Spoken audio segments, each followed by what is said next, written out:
Thank you for listening to the Speaking Out on Sex Abuse podcast with hosts Clara and Jimmy Hinton.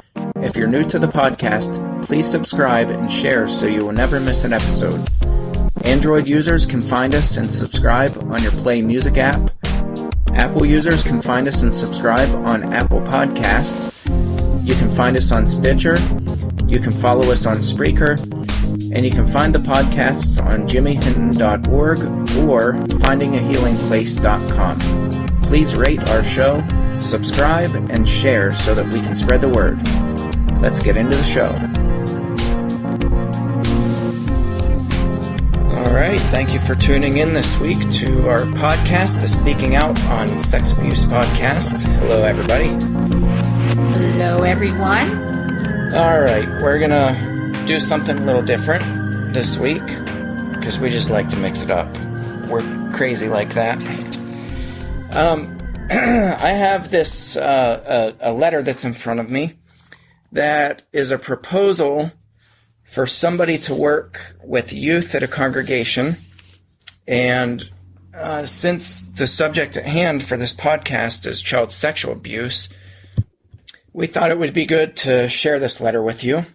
I had actually stumbled upon this letter, probably a year or two ago, and it recently came up again, and so we wanted to circle back and just share this proposal, kind of read it and analyze it a little bit and see what you all think in the audience.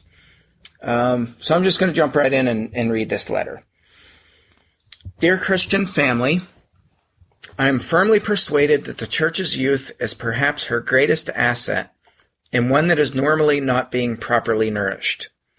Thus, I am offering my services to serve as your youth minister or youth coach. In that position, I would pledge to build up your young people in accelerated spiritual growth and development. Together, we would come to see the tremendously exciting possibilities in this understanding and loving Jesus and his vision for each of them as mighty servants in God's wonderful kingdom. Together, we would learn to love, to serve our families, community, and church family as Jesus would. And we would grow the numbers of the church youth group by sharing the excitement of intimately knowing Jesus and how his message and vision for young people's lives is extremely relevant for today. Our youth and their friends would grow to appreciate the concept of finding great joy in living the Christian life. It is my desire to work especially with your children in grades 3 through 12. We would increase the number and scope of the youth's activities in order to achieve the above desired outcomes. I am offering my services on a 1-year trial basis. At the end of the 12 months, we would together evaluate where we are, what has been accomplished, and whether we wish to continue our work together. I will provide my services for this first year at a compensation of $350 per week. Please consider my offer not from a position of lack and of fear, but from the perspective of God's provision and his abundance and blessing.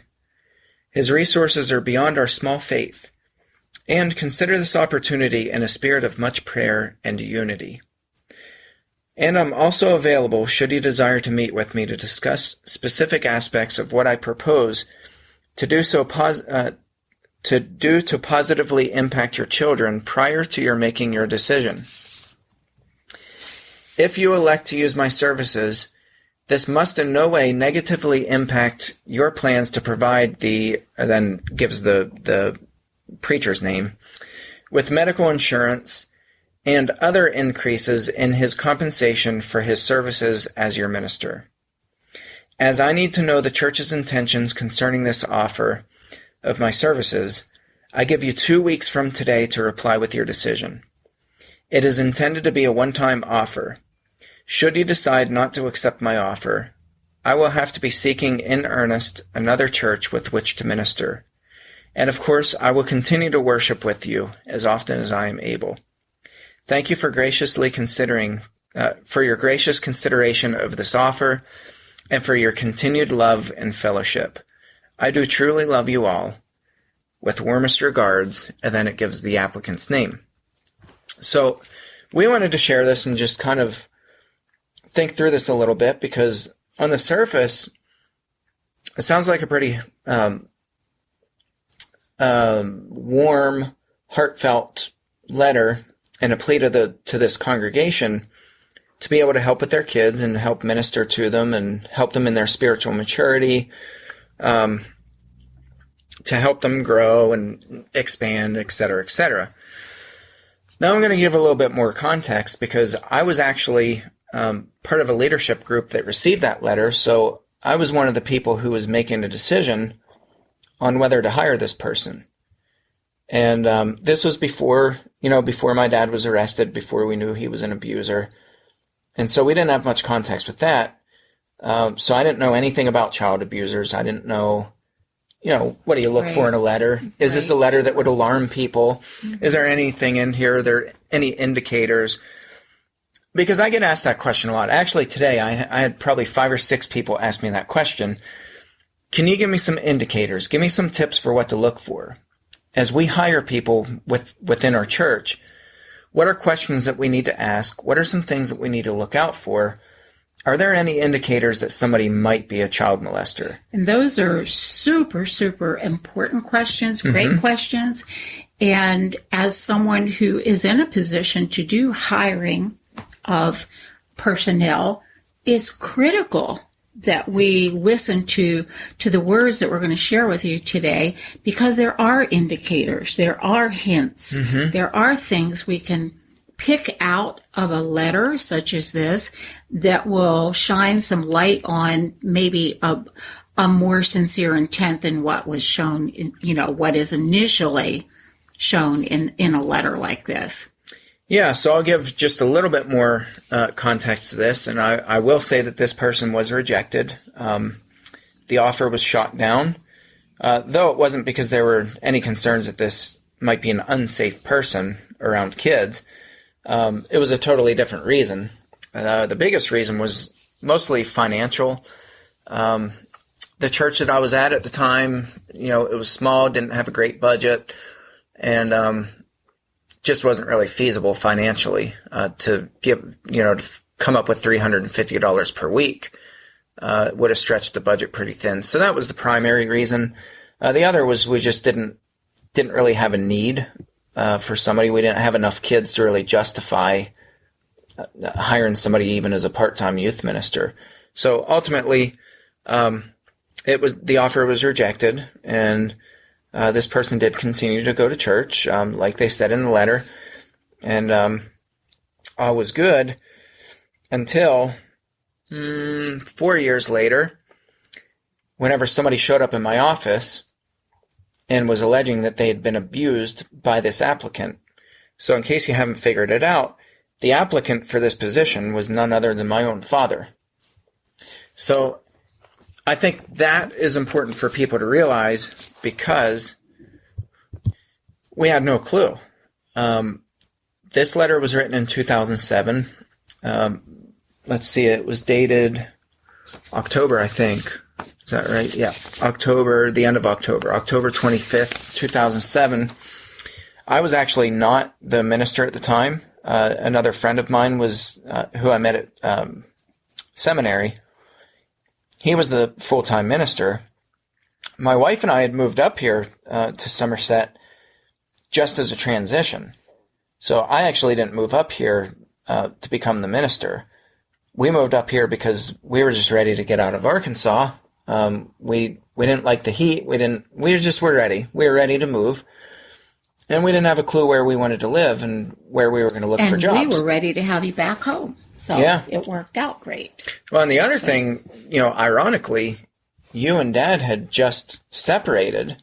Yes, we had. And a big part of why we moved up was because we felt sorry for him. You mentioned that, Jimmy, in a previous podcast. Yep. And you said you hurt so badly for him that you wanted to help be a support to your dad, who was, at that time, your biggest mentor in all of life. He was the person you looked up to and respected most. So I look at the address on this letter, and this is my address. Right. It's, well, not the house I'm at now, but when my wife and I moved up here, we had a rental property, and this is my address. He was living with us. So again, I was part of the leadership team, but I wasn't hired. We didn't have elders or deacons at the time, so it was kind of a loose leadership structure. But I remember when he had talked to me about this proposal, and I remember just thinking it was strange that all of a sudden he wanted to go into youth ministry.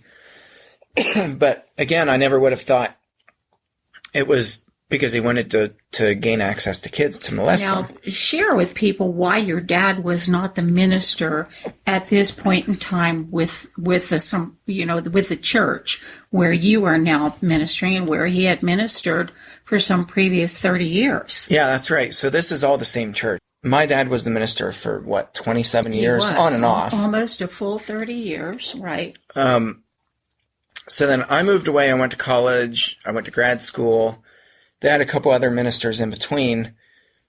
Your dad took a part-time position then with the church because he was working insurance. Mm-hmm. He was selling insurance, and he was doing very well with the insurance. Said he did not feel he could give his all to the church, so he dropped back to a part-time position.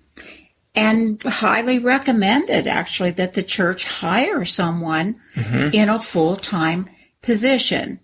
And he actually would fill in preaching week after week for no pay whatsoever until they hired someone. So correct. Kind of to give this setting here, so he's preached at this congregation for 30 years. He knows the people. He knows the parents. He knows the children. He knows the outlay of the church. He knows there are very few children there. If we had a dozen, I'd be exaggerating. We probably had that about maybe a this dozen. time.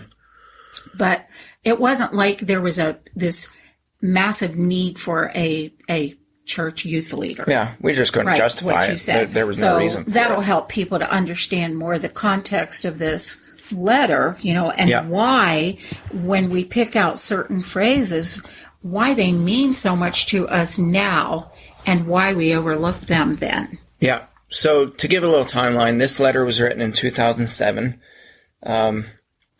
Mom, you and him had separated. We had just separated. The end of 2006, yes. I think.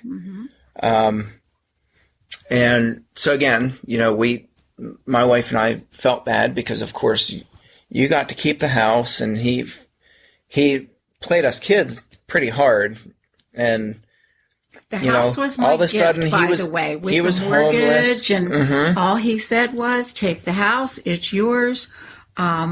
I was crying and desperate, said, "I don't know how I'm supposed to keep up the mortgage payment." And his words were, interestingly, "I don't care if you and the girls have to live in a tent. That's your problem." So at that point, he was playing hardball with me, but to you kids, Well, he said that he was kicked out. Right. You had kicked him out, and he was trying so hard to reconcile with you. Right.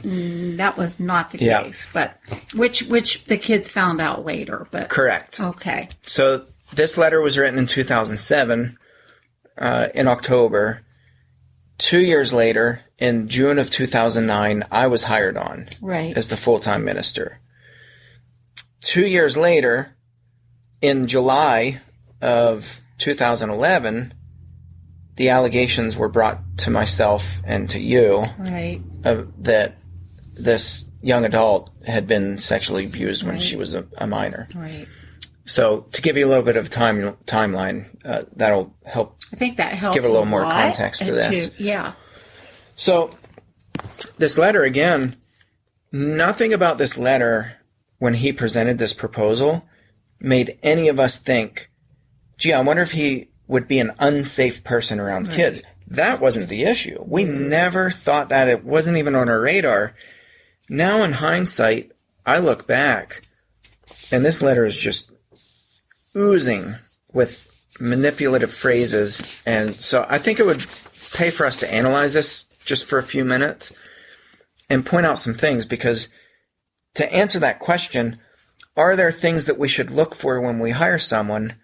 Yes, And there this are. isn't, by the way, just for church leadership, although church leadership certainly is critical to pay attention to this, but it could be for teachers, could be for coaches of your children, anybody who wants to have an active part in the life of your child. This is critically important. What Jimmy has a natural ability to see beyond the flat line, I'll say.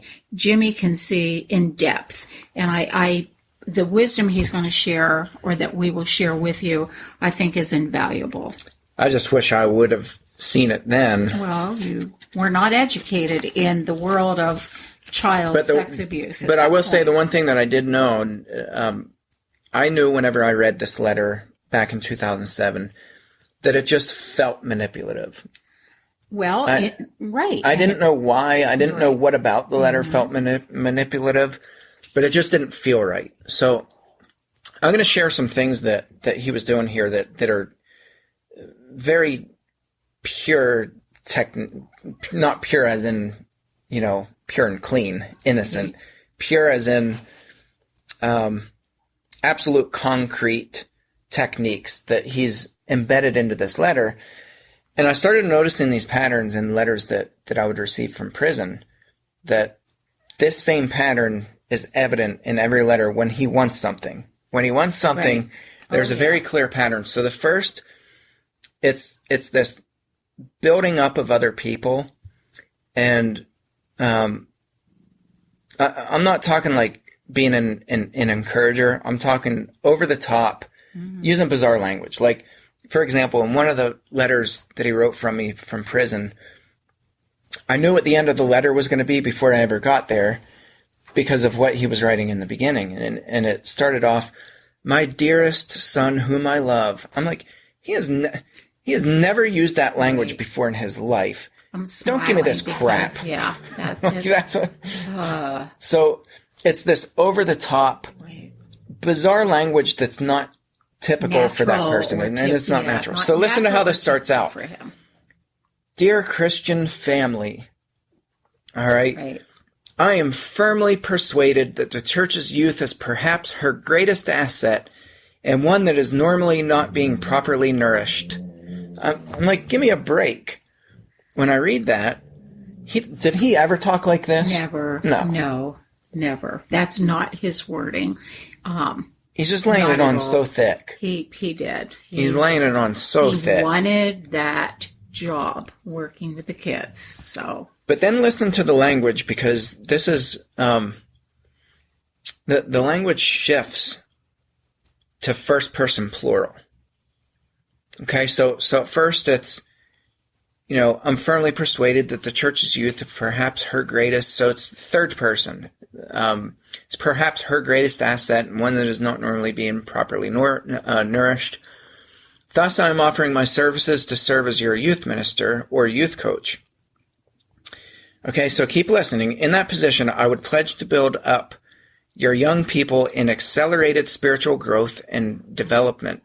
Now listen, together, we would come to see the tremendously exciting possibilities in understanding and loving Jesus and his vision for each of them as mighty servants in God's wonderful kingdom. First of all, too wordy, too sappy, extravagant, and he's drawn us in by switching to first person plural. Which is very smart of him. And so he's identifying with us, which is an effective technique that people are taught, interestingly enough, in sales. Right. That you use we language, that you create a sense of team with people. And it's subtle enough that subconsciously people feel partnered with the person. They don't see them as a salesman, they see them as a partner. Good. It makes you feel good, like you're part of this wonderful thing that is going to transpire, these wonderful changes that will transpire within the church family.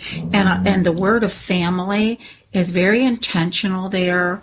It wasn't dear so-and-so, because he knew everybody personally. He knew who the head of the committees were, but he is dear church family. And when you hear family, it makes you feel warm and close and together.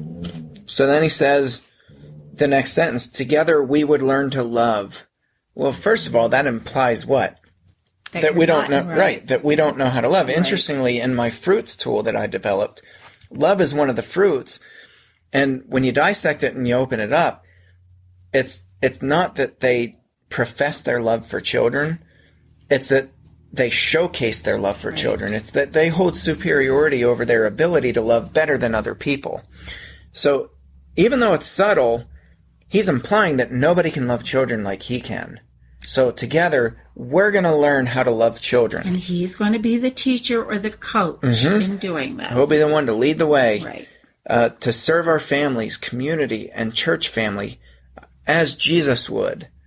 So again, it's that identification. It is, yeah. Not only with him, but by default, that attachment to Jesus as well. And so he's going to be the one to lead the way. Very manipulative. His words are...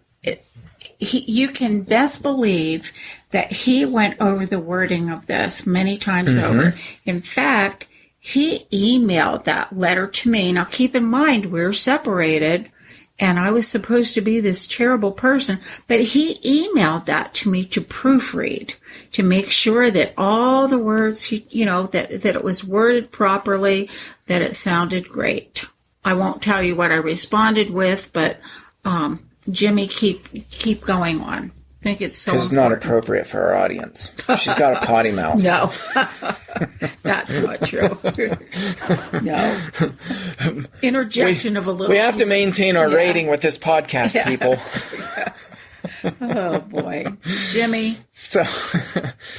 So he goes on and he says, and we would grow the numbers of the youth group by sharing. So he's playing on the fact that we have a small group of people. We knew that. We felt that as a congregation. Sure. That's always been a frustration, and it's always going to be a frustration with small churches. Is that you're thinking, man, if we could get more young people. 50 youth in the church would grow and expand, and that's where it's happening. Yeah, he's hitting a very tender spot with the church leadership. But he's doing it in a positive way. He's doing it in a way, he's roped people into this he's built this team that nobody asked to be built. So he's the one who initiated it. He's the one who created it. And then he ropes people in by using the first-person plural language. He ropes other people in against their will, and all of a sudden now we're a team. That's hardcore manipulation, but it's so subtle that unless you know how to analyze that, you'd never pick that out. Nope. You'd never understand it. But suddenly you are sucked in right now, and you feel kind of good about this thing. Go ahead. Yeah. So then I'm going to skip for time's sake. I want to hone in on this sentence. It is my desire to work especially with your children in grades 3 through 12. That's one, again, that it never raised alarms with us, but at this time he's a 57 or 58-year-old man who all of a sudden he wants to be now it's not we, now it's me. Right. So it is my desire to work especially with your children in grades 3 through 12. Now, if I remember correctly, there were no older children at this point in time. I don't remember. I honestly can't remember. But anyway, there were maybe, like we said, 12 to 15 at most children within the congregation, many of whom did not even attend church regularly. Yeah. So,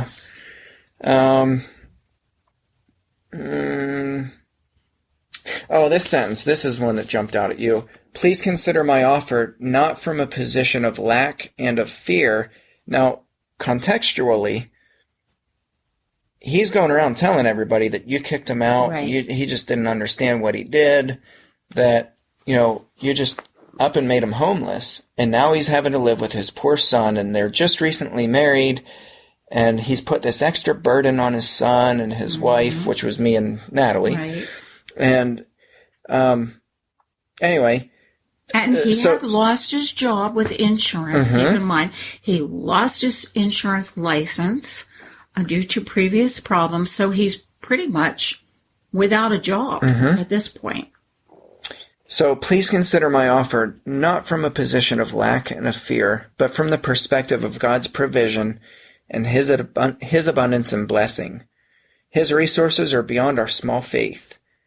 And consider this opportunity in a spirit of much prayer and unity. I mean, all the words sound good, but then when you analyze it, I mean, he's playing every single person, and he's playing on their emotions. Well, he's playing on everybody felt his sorry situation. For your dad.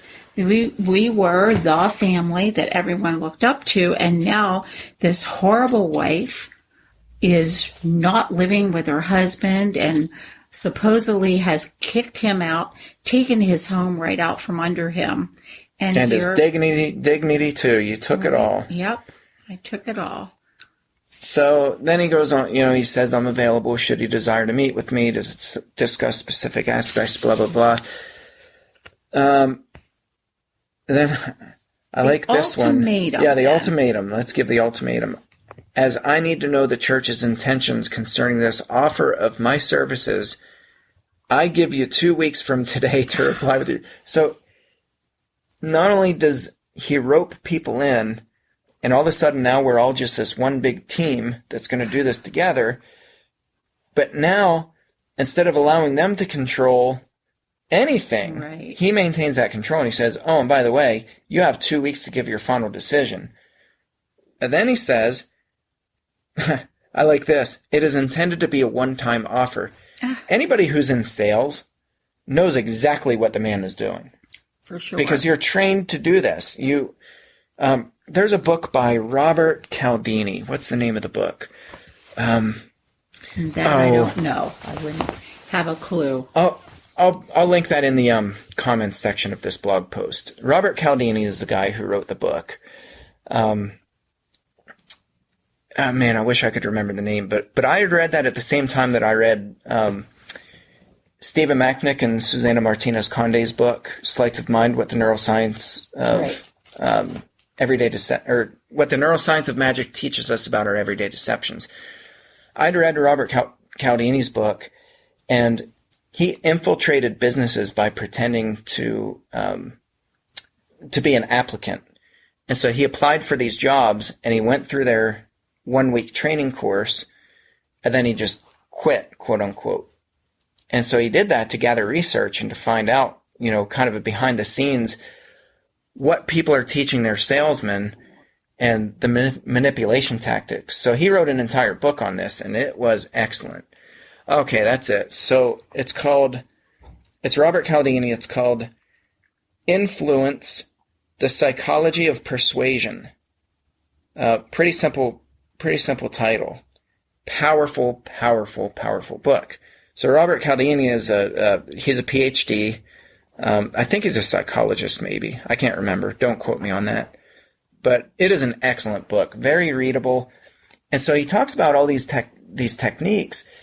When I read that book, combined with Stephen Macknick's and Susana Martinez Conde's book, it was this light bulb moment where I had this new lens to where I could read letters like this, and I could read his letters from prison, and I can actually, these techniques lift off of the page at me. They do. And once you see it, you can't unsee it.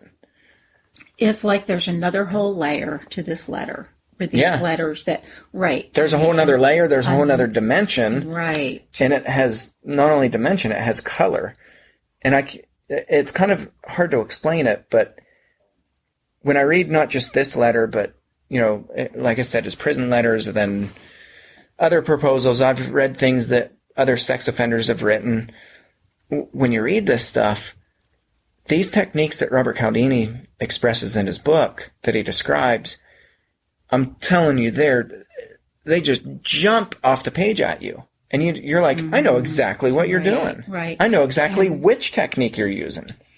And some people are probably shaking their head thinking, well, that isn't fair. You're using your knowledge today to put into a letter of something that was written 7-8 years ago. It is fair because these are the techniques that he used and he continues to use, and that these abusers, these pedophiles continue to use. Keep in mind, the church was not looking for anyone to work with their youth. No. He came up with a plan all himself. He has the plan, the strategy, the amount of money he's going to be paid. When you decide whether to hire him or not. Right. The ultimatum. I mean, all of it. The second page that you've not heard yet that we won't go into today is he gives specifics on he is going to do 3 retreats, youth retreats a year. Overnight activities. And it's all him. Now all of a sudden, the first person plural disappears, and now it's all him. He's going to do these overnight retreats. He's going to teach these classes. Right. These are all his responsibilities. And he goes on down the line and gives a list of what he will be doing. In fact, it says, if you read that, it says what? Oh, yeah. John to teach Sunday AM middle school. Right. John to teach Wednesday PM grades 3 to 5. John to coach a small group for middle school. John to, and then as to carry out these retreats, 3 to 5 per year. And because we know the language and we know the techniques now, it's like hitting us in the eyes. Jimmy looked at that earlier today, and it was like it knocked him over. I think that's something. I think next week's podcast, I really think we should go through. There's six different techniques that Robert Cialdini mentions in his book. And they're really not that complicated. I think it'd be really important to go through each one of those and just let people know what the 6 techniques are. It's vitally important for all of us, Jimmy, to be able to, like you said, once you knew of these techniques, it's like you put on a new lens. You could see more clearly now. You could see. Had you had the knowledge that you have now, if that letter was presented to you now, you'd be able to spot it within seconds. You'd be able to say, no, this is the reason why. Not for financial reasons. Your dad didn't get the job. The church couldn't afford. They had no need. They weren't looking for anybody. Had you had the wisdom that you have now, the knowledge, you'd have been able to pick through that and find out all kinds of things. But more importantly, we would have been able to confront him. Right. And we would have been able to make him uncomfortable. We would have been able to press him, to push him, to say, we know exactly what you're doing, and it's not okay. Right. We were not able to do that, and so this is the point that I want to make, and this is a very important point and a very tragic point. And I don't like that I'm making this point. We denied this proposal. We told him no, and he just found the next avenue to produce victims in my church. So people say, well, if we shut them down, say that we're going to hire somebody, but we'll keep them at the church anyway. They've raised all these alarms. My thing is, it doesn't matter. It doesn't matter if you remove somebody from leadership. I just read messages today, multiple messages, where people are saying, well, we have these sex offenders at our church, and, they molested multiple children. They did their time. They spent time in prison, but we have accountability partners now, and we keep an eye on them. I'm telling you, it doesn't matter. It does not matter. Sadly, they will find another avenue to molest children. Your dad became a volunteer. He was he graciously cooked meals for families and took children out on outings. That's right, outside of church. Right, to relieve parents of the stress of child care. So there were things that he was doing that I didn't know until he was arrested, where he was taking family members from in church, outside of church. He would go on, take the kids out and do all these fun events, stuff that I didn't have a clue he was doing. I had no idea. Swimming, crafts, hiking, giving private birthday parties to kids, for Pete's sake, all of that. So let's pretend for a second that we did know, which we didn't. I mean, we didn't know until an allegation came up. Right. We didn't know. But let's pretend for a second that say that he's somebody who spent time in prison. He had this past of molesting children. Now all of a sudden we let him in church because after all, he's done his time. He's remorseful, blah, blah, blah. And so we let him into church, but we have these accountability partners and they're going to keep an eye on him and they're going to escort him to the bathroom and so on and so on. So what? That's my thing, is it doesn't matter because he's going to find another avenue. He's going to start making friends with families, or he already is friends with families in the church. He's going to do things outside of the church. He'll never tell the leadership. I'm telling you, as a church leader who was the full-time minister at that church when he was producing victims, I didn't have a clue that he was doing stuff. He was, not in 2009 when I was hired, but just prior to this, he was living under the same roof as me. And I still didn't know he was taking kids outside of church and doing activities with them. I didn't know. Urge people to please listen to what Jimmy is saying. Please take it to heart. And with that, Jimmy, we need to share our truth bomb and continue on this line next week. So our truth bomb is this. If a proposal, whether written or verbal, if a proposal to work with your kids in any capacity feels manipulative, if it has too many details, or if it gives ultimatums, ask very hard, very specific questions about why that person is taking a special interest in your kids. I wish we would have done that with him. I wish we would have asked really pointed, really hard questions. I wish we would have noticed the manipulation in that letter, and I wish we would have called him on it. The only thing I can tell you is that at the time that he gave this proposal, it just didn't feel right. I couldn't put my finger on it, but it just didn't feel right. And now we know, with facts to back it up, it wasn't right. Correct. Thank you all for listening to this episode. We'll catch you next round. Thanks again for listening to today's episode of the Speaking Out on Sex Abuse podcast. If you found it helpful, please follow on Spreaker, subscribe on Google Play Music, Apple Podcasts, or Stitcher. Share with your friends and tell the world.